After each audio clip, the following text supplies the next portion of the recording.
Guard ने भेजा है। अरे आओ आओ अंदर आओ। चप्पल मत उतारो, हमारा ही घर है, कोई दिक्कत नहीं, आ जाओ। अरे नहीं नहीं मैम, आपके इतने बड़े घर में मैं चप्पल पहन के कैसे आ सकती हूँ? इतना भी बड़ा घर नहीं है, देखो मैंने भी तो चप्पल पहने हैं, आ जाओ अंदर।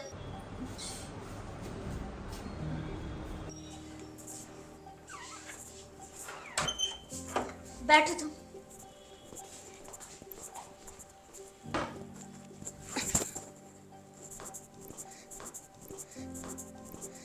अरे तुम नीचे क्यों बैठी हो?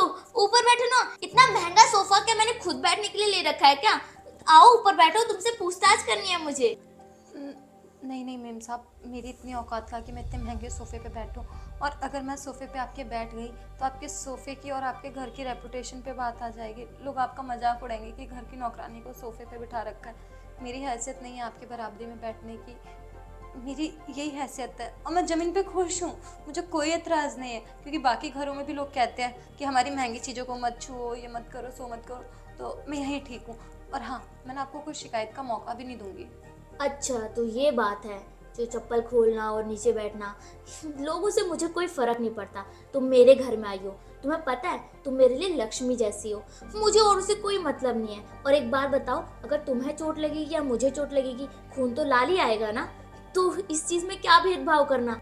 अगर मैं भी तुम्हारी तरह और औरों की तरह सोचती ना, तो ये सब चीजें मुझे कभी नहीं मिलती। तुम्हें पता है मेरे हस्बैंड कितने अच्छे हैं, और उन्होंने मुझे क्यों पसंद करा? क्योंकि मैं हमेशा डाउन टू अर्थ रही हूँ। इसीलिए तुमसे जो कहती हूँ चुपचाप करो, ठीक है ना? ऊपर आके बैठो, वरना मैं तुम्हारी जगह बैठ जाऊंगी। नहीं नहीं मैम, आप मेरी बराबरी क्यों करेंगी? मेरी तो कोई हैसियत भी नहीं है, मैं एक बाई हूँ काम वाली, और काम वाली बाई की बराबरी आप करेंगी? प्लीज़ ऐसा मत करिए, वरना आप पे बात आ जाएगी और लोग आपका मजाक उड़ाएंगे।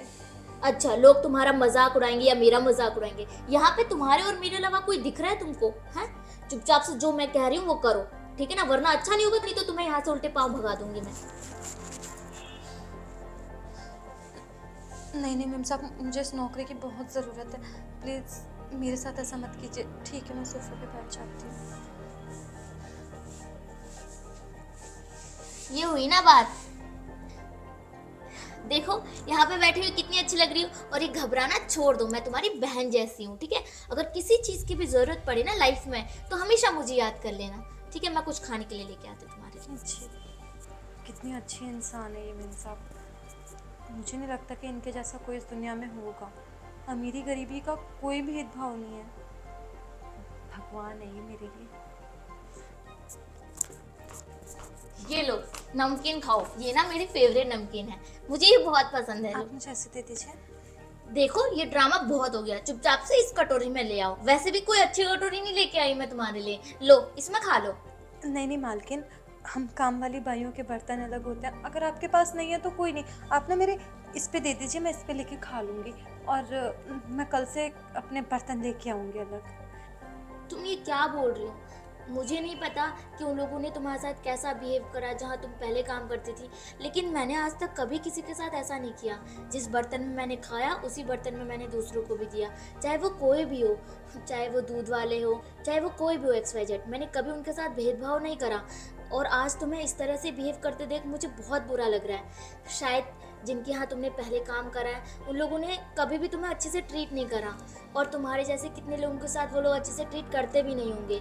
मैम साहब देखिए, हम काम वाली बाई हैं, हम लोग आपके बर्तनों में खाएं ये सब शोभा नहीं देता। और हाँ, हर जगह यही होता है कि काम वाली बाइयों का रहने का जगह अलग होता है, बैठने की जगह अलग होती है, उनके खाने पानी की चीज़ें अलग होती हैं। अब कैसे मेरे वाले बर्तन में खा सकती हैं? पता है कई घरों में तो ये होता है कि अगर हमने उनके बर्तनों में गलती से पानी भी पी लिया ना, वो लोग इतना सुनाते हैं, वो बर्तन फेंक देते हैं। देखो बहन, मैं ये सब नहीं जानती, क्योंकि मैं हमेशा से ही जॉइंट फैमिली में रही हूँ।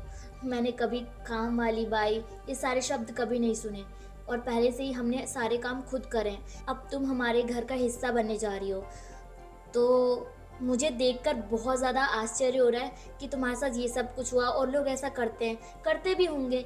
वो तुम्हें पे करते हैं, इस वजह से वो तुम्हारे साथ ऐसा ट्रीट कर रहे हैं, लेकिन तुम हमारे घर का हिस्सा बनने जा रही हो, तो इस चीज़ के लिए बिल्कुल भी फिक्र मत करना कि हम उनकी तरह ट्रीट करेंगे। अगर मुझसे कोई गलती हो जाए तो मुझे माफ़ कर देना, और कभी भी मेरी पीठ पीछे मुझे गाली मत देना, ठीक है ना?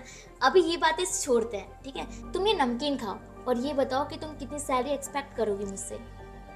आप मुझे जितना देते। अच्छा, तुम ये कह रहे हो कि मैं तुम्हें कितनी भी सैलरी दे दूँ तुम्हें कोई फर्क नहीं पड़ेगा? तो ठीक है, मैं तुम्हें 500 रुपये दूंगी महीने का। हाँ चलेगा।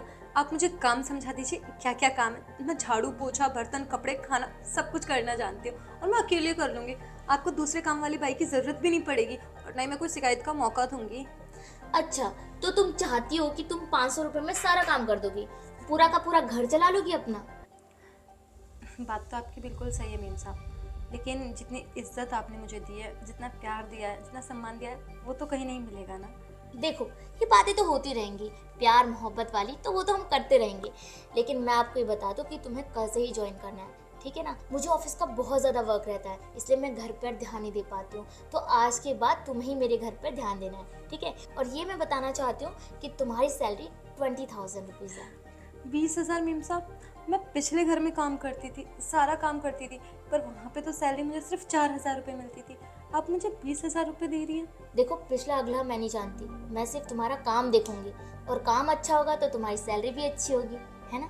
और सबसे बढ़िया बात, तुम्हारा व्यवहार बहुत अच्छा है। मेरे घर पे आने वाले गेस्ट के साथ, मेरे लोगों के साथ अगर तुम्हारा व्यवहार अच्छा होगा तो मैं खुश रहूँगी। अगर मैं खुश रहूँगी तो तुम्हारी सैलरी भी अच्छी होगी। अच्छा, बाकी बातें तो हो गई, ये बताओ तुम्हारे घर में कौन कौन रहता है? मैं और मेरी माँ। अच्छा, तुमने शादी करी है, राइट? जी। तुम्हारा पति क्या करता है? मेरा पति क्या करता है? मेरी माँ गरीबी की वजह से उसका मुंह मांगा दहेज नहीं दे पाई, इसलिए उसने मुझे छोड़ दिया मेरे घर। और बोला कि जब वो दहेज देंगी तभी वो आके लेके जाएगा। इसमें धन्यवाद की क्या बात है? हमारे घर में भी कोई बड़ा जन नहीं है, और जितने भी हमारी फैमिली मेम्बर्स हैं वो गांव में रहते हैं। तुम्हारी माँ के आने से हमारे घर में और भी समृद्धि आ सकती है, क्योंकि कहते हैं जिस घर में बड़े लोग होते हैं ना, वो घर हमेशा खुशहाल रहता है। अच्छा सुनो कविता, मैं ऑफिस जा रहा हूँ। ओके चाहिए, लेकिन एक सेकेंड ना, मुझे कुछ बताना है तुम्हें। ये हमारी नई मेड है और ये आज के बाद यहीं रहेंगी, और साथ में इनकी मॉम भी यहीं रहेंगी। इन्होंने बहुत दुख सहे, तो मैं चाहती हूँ कि ये लोग यहीं रहें। हाँ ठीक है, फिर रख सकते हैं। तुम्हारा डिसीजन तो बहुत अच्छा है वैसे। मैं भी इस बात में खुश हूँ कि हम दोनों जने अकेले रहते हैं, तो ये भी सही है कि ये लोग भी रहेंगे, हमें भी खुशी मिलेगी और इनको भी खुशी मिलेगी। ठीक है, मैं चलता हूँ, वैसे मैं लेट हो रहा हूँ। ठीक है, आता हूँ। देखो, इन्होंने भी हाँ बोल दिया, अब तो कोई दिक्कत नहीं है, तुम कल से ज्वाइन कर सकती हो, ठीक है? और टाइम पे आ जाना। जी।